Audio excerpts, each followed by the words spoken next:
Undercover Carson, secret agent.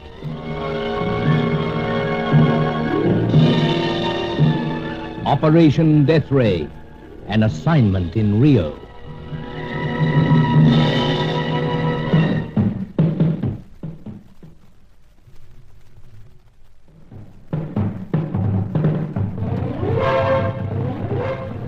Of the 6 scientists who had originally shared the secret of the Deathray, Zarowski, Bruin, and Schroeder were dead.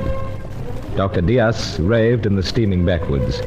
Charco remained elusive and all-powerful, waiting darkly for the final round.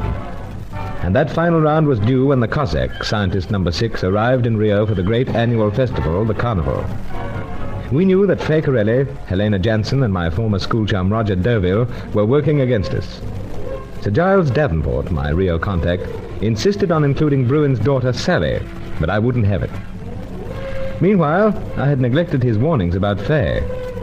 I went willingly with her to a secluded spot on the lovely Rio waterfront. It was then that she broke down and made a rather disturbing confession. Monsieur Bruce, you do not seem to believe that I've done this terrible thing. Have no fear. I do feel a little strange. The poison is deadly, slow to act perhaps, but already it seems that it's having its effect on you. Right. As said, must get to Angelo. He knows about these things. Then hurry. Come on. You will never forgive me for this, Monsieur Bruce. I won't have opportunity if this poison takes effect. Oh, dear. But why do it? I do not know, Monsieur Bruce. Not know. Like Charco business, Fay. Oh. Then I tell you. It'll be interesting. I am ordered. And who gave orders? Or don't you know that either? By someone. Boss? Oui, boss. Amazing creature. But, what's that you've got clasped in a little hot hand? It's a tiny pill, like the one I give to you. Good, I'll take it. No. I'll take it from you only. Help Angelo when he comes to working out antidote, if any. Monsieur Bruce, I can tell you only this. When it has the effect, it make it seem you die from nothing at all. Natural death, eh? Oui, that is it. Yeah, well, let's hope that is the death I die, but many years hence. Oh, anyway, here's the car. I'll drive till such times as I feel too strange. Then, if your sentiment's still the same, you take over. Must get to Sir Giles' apartment and no delay.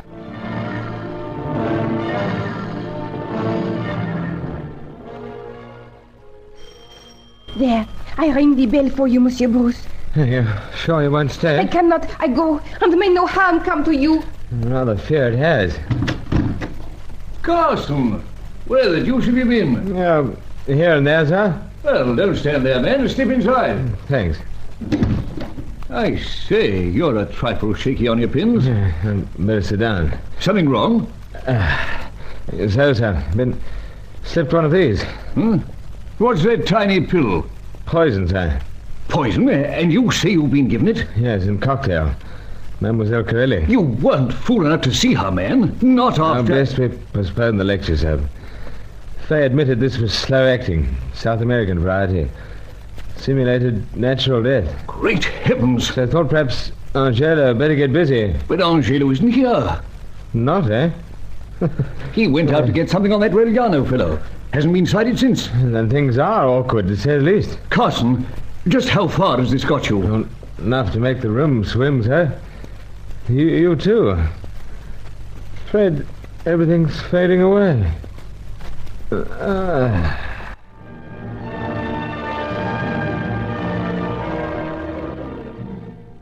This was another of the several times in the long and bewildering hunt that I knew very little of what was going on. I had a distorted impression of a ghastly look on Sir Giles's face, and then oblivion. When I woke, it was like coming up from a deep-sea dive, cold and dark. Then a glimmer of light, more and more, till there was the raging sunlight. A couple of shadows moved close behind me, but I found that I was practically powerless. The effort of keeping my eyelids up was almost too much. As I tell you, Excellency, he will make the recovery. But how close it's been. Carson, old fellow. How did I get here, sir?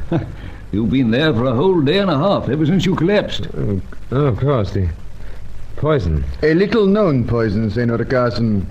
but known to those who count among the ancestors the natives of this land. So you did arrive, Angela. Si, senor, in time to prevent His Excellency turning in his despair to other sources. I thought you were for it, Carson. Remarkably hard to kill off, Sir Giles. Old Carson custom. I'm starting to believe that, but Joves, I am. But, my deepest gratitude, Angela. Oh, it was a great pleasure, senor. Allow me to assure you of that. It was indeed. But, I dare say, Sir Giles, you're somewhat annoyed. Annoyed?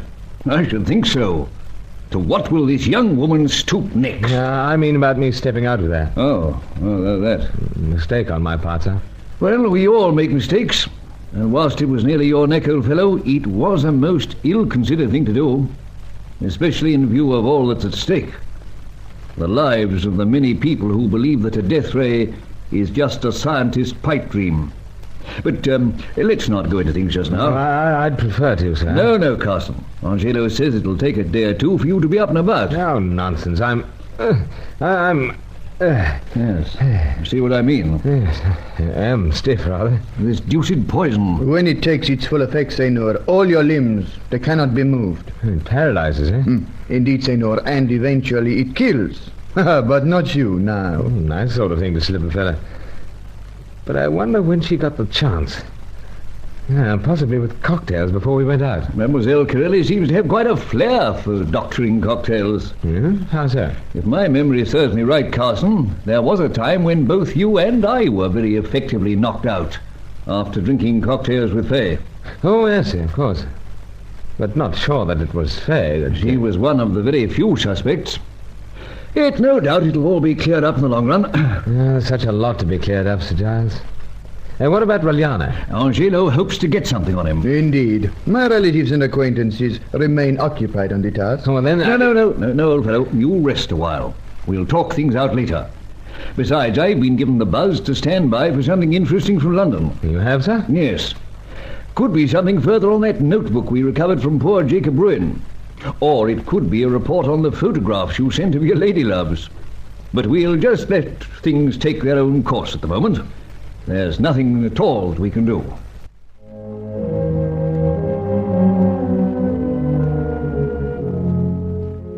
I protested again, but the effort was too much, and I was only too happy to lie back there in the Davenport apartment. The sun streamed in through the windows, and from way down below on the boulevard came the sounds of the busy Rio traffic.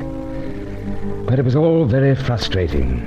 Charker was gloating, making his plans for the final round, and there seemed to be nothing at all that we could do. Faye Corelli kept ringing, even when 2 days had passed and I was up and about. For you again, Carson. Here, take the receiver. Oh, it's Faye? I fear so. Checking again. Thoughtful of her. Very thoughtful. Monsieur Bruce, where are you? Right here, Faye, my dear. I am happier. You sound so much better today. Am. Ready for anything. Then I could dance all around the phone booth. And where might that phone booth be, Faye? Where? Oh, in a place. But what place? I just walked past and I see it. And because my thoughts are always with Monsieur Bruce, I must run into it and telephone up where you are staying. But you must know where, my dear. Wasting your time, Carson. You're wasting I your time. must go now, Monsieur Bruce. Hold on, Tick, Faye. About Charco. I give you the tingle again. Faye, every time I mention Charco... Goodbye, Monsieur Bruce. Goodbye. You're right, sir. Waste of time. Mademoiselle Corelli is quite an expert at being vague, old fellow. Vague? It's incredible.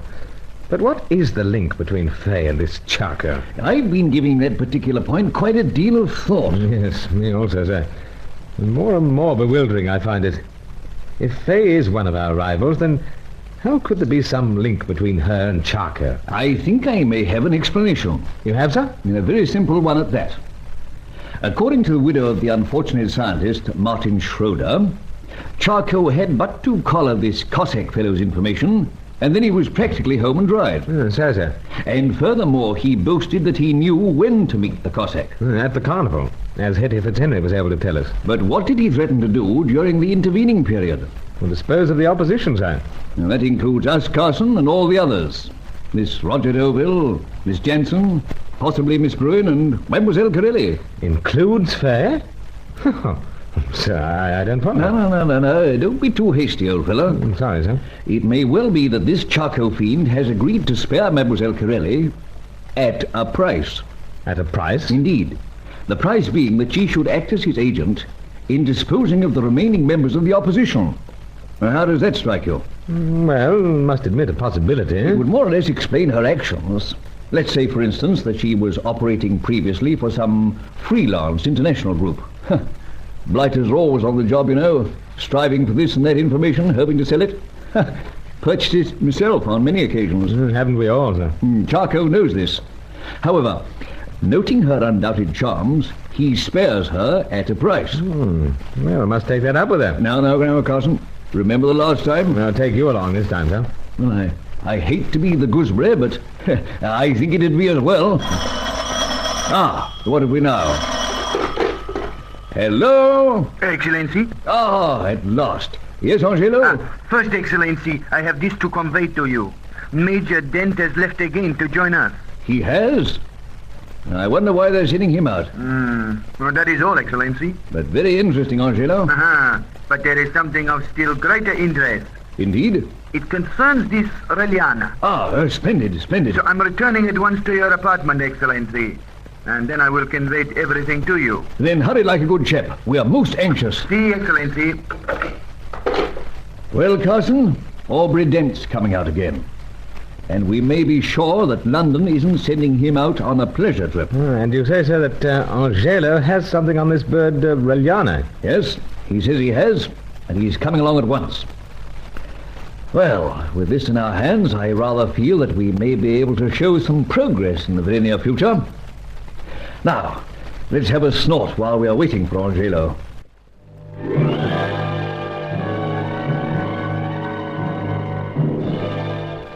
As Sir Giles said, there must be a very good reason for Major Aubrey Dent's arrival. And it would be interesting to know what Angelo had on Reliana, Fay Corelli's admirer. But we were to have a long wait for Angelo, and so another worrying interlude in Operation Deathray.